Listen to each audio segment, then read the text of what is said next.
Hello and welcome to our brand new episode of The World Today. Today we will be discussing the current situation in Egypt, of course, as the Egyptian Christians celebrating the Christmas and the army foiling an attempt to bomb a church in Rafah.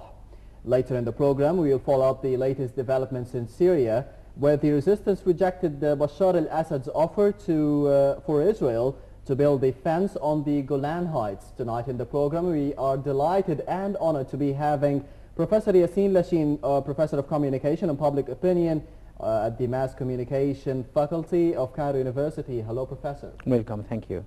Thank you very much for being with us today. Thank and you, of course, we'll be starting now with the Egypt Independent. The armed forces says that it's claiming it foiled an attempt to bomb a Rafah church.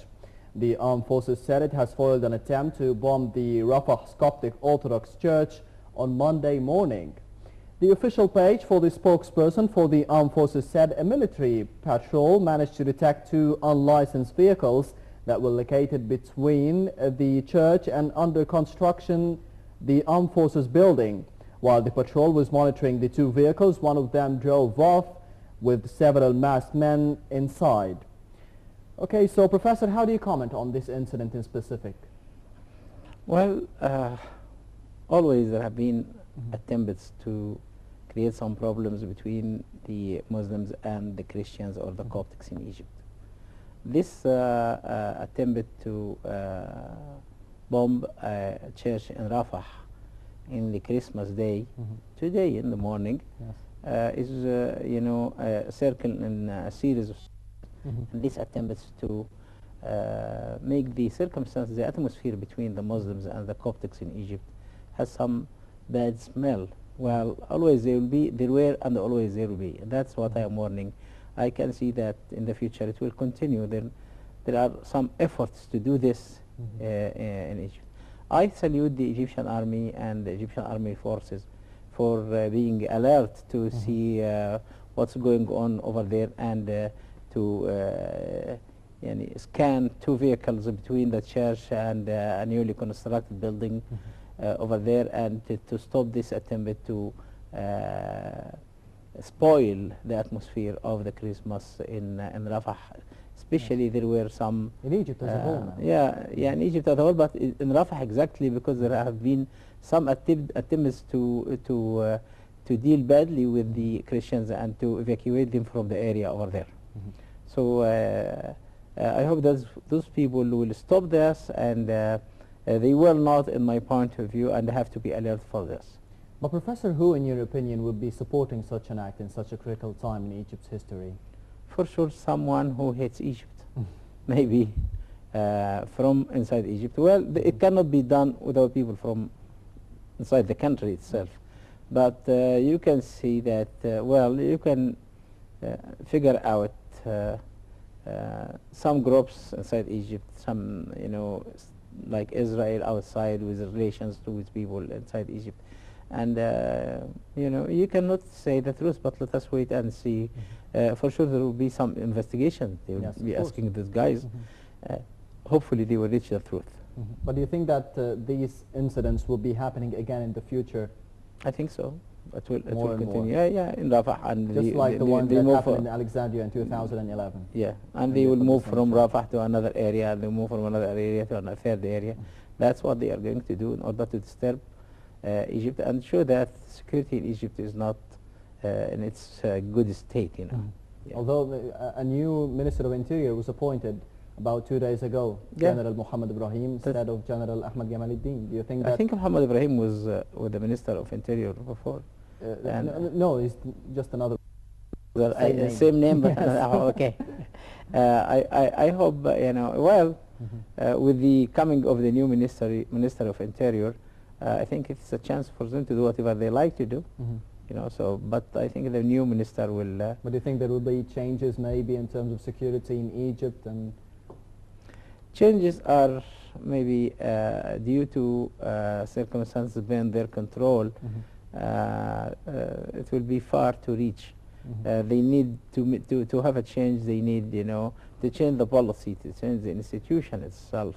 And those guys are not to be faced only with the Ministry of Interior, because the army had the upper hand in Sinai, especially with the borders in the borders area. So it's not only the Ministry of Interior, but it's the Egyptian army who can, with a united effort with the Ministry of Interior, they can do something, you know. And always we hear from Sisi that the security of Egypt is #1 goal over there. It's the priority of yeah, they have the priority over there. So I think they are alert to such attempts. Okay, so moving on to the Washington Post, Egypt's Copts celebrate the Christmas with prayers, but worry about the Islamist domination. Egypt's minority Christians were celebrating their first Christmas after the election of an Islamist president and a new pope, and following the adoption of a constitution many argue has an Islamist slant.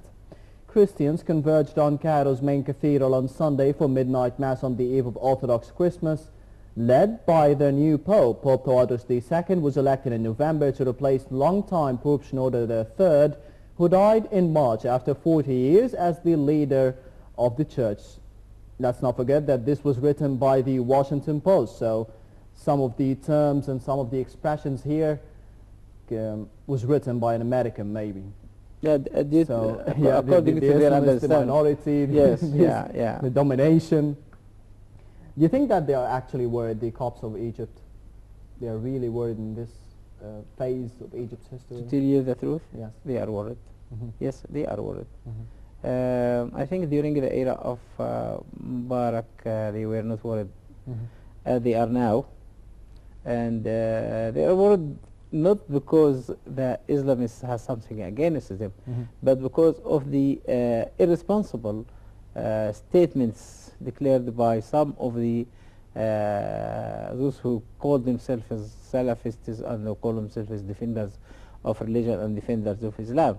So I would like to give advice to those people to slow down their tune and talk reasonably, and to consider the fact that we have partners living with us in Egypt. That's the Coptics or the Christians, and they have been living with us for more than 14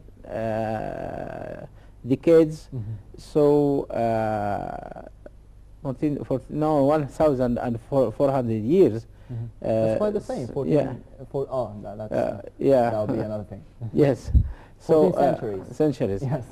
And we never heard about such a separation between Muslims and the Coptics, Muslims and the Christians, Christian minority. For anybody who doesn't know Egypt and the Egyptian society, the wave of the Egyptian society from Muslims and the Christians is very colorful, and it's very promising, and we never differentiate between a Muslim and a Christian. Sometimes I deal with some people for a long time and then discover that they are Christians, and it never do anything, change anything with me.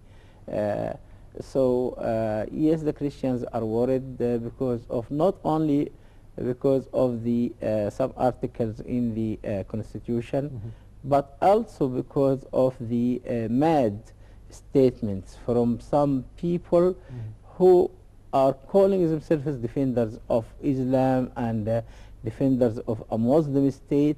Egypt, yes, is a Muslim state.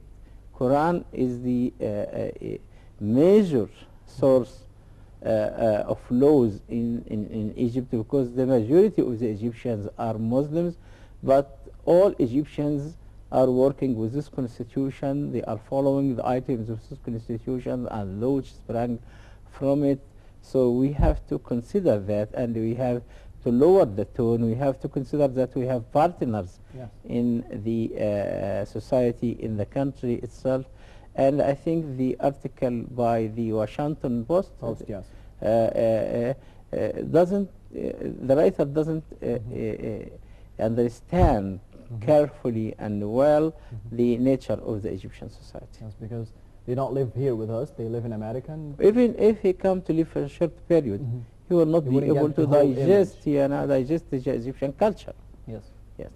So, Professor, do you think that maybe President Morsi have actually sent an aid of him to the mass yesterday. Do you think that maybe that sent a bit of a good message from the presidency towards the Coptic minority, as it was said here in Egypt, in the Washington Post, and the Coptic people here, or the Christians here in Egypt? Do you think that would be a good message for them? Yeah, by the way, I was today around 4 o'clock in front of Dr. Morsi's house, looking for a meeting with him. And you know, yes, what you said, Dr. Morsi's, you know, congratulations with the Coptics, with the Christmas, made an end or put an end to these calls, which he said that saying Merry Christmas to them is not of Islam or against Islam, or Islam doesn't support this. I hear this, but some people, some crazy ideas, to say you can, you know, the Prophet Muhammad himself, Umar ibn al-Khattab himself, you know, visited the church, and Prophet Muhammad, he called for dealing the Egyptians, the people of Egypt, the best way or the right way, and the people of Egypt were by this time mostly Coptics. So the hint by Dr. Morsi and by the Prime Minister himself, and I think who went with the Prime Minister too, I think I don't remember the name, but it's a good sign that Egypt is Egypt, and our partners in the country are saluted and are welcomed, and we participate their you know, feasts with them. Okay, so in one specific part of this piece of news is that in one of his first public messages after his enthronement, Tawadros said the ouster of Hosni Mubarak opened the way for a larger Coptic public role, encouraging them to participate in the nation's evolving democracy. How do you comment on that? That was a part of the same piece or the same article from the Washington Post. You said that Tawadros said that during the era of Mubarak. No, the ouster of Hosni Mubarak opened the way for a larger Coptic public role, participating in democracy. Do you think that this is actually true, or it's just something to clear the air between the Muslim Brotherhood and the I think it's something to clear the air between the Muslim Brotherhood and the Christians. Let us be, you know, I am honest in my comments, you know. The Coptics in Egypt are worried now. And to say that to turn Hosni Mubarak off will open the way for the Coptics to democratically participate in the affairs of Egypt, and to be said by Bob Tawadros during this era. Well, it's a good saying. It's good for Tawadros to say that this. It's he is trying to fix the unfixable, you know. So it's, as you said, something to clear the air between Muslim Brotherhood and the Coptics in Egypt. So this brings us to the final question in this article. How far do you see the political role of Pope Tawadros II in Egypt now? Always the church will say that we are not supporting either side, the Muslim Brothers or the opposition, and always the church will be taking this position in its announcements. But the Coptics, as Egyptians and people who live in the Egyptian society themselves, are suffering and feeling what most of the Egyptians are feeling. And well, they are touching the political, social, economic life and the result of this as a whole. And I think it's their duty to participate in the political life in Egypt. And I call the Coptics as Egyptians and as Egyptian citizens to play their role and to declare their voice and to go and select what they think is the best in the parliament and in the presidential election. I mean the coming presidential election after three and something years, you know, in order to be clear about this. So they are full citizens in Egypt. So they have every right to participate and to declare their points of view, and I would be very sad if they hesitate and sit at their homes because they are withdrawing from our political life. Okay, so this brings us to the third article of the evening. Ahram Online says that negotiations are ongoing with the U.S. to drop Egypt's debt, according to the planning minister Ashraf Al-Arabi. Egypt is continuing to negotiate with the United States over a debt swap program. The Minister of Planning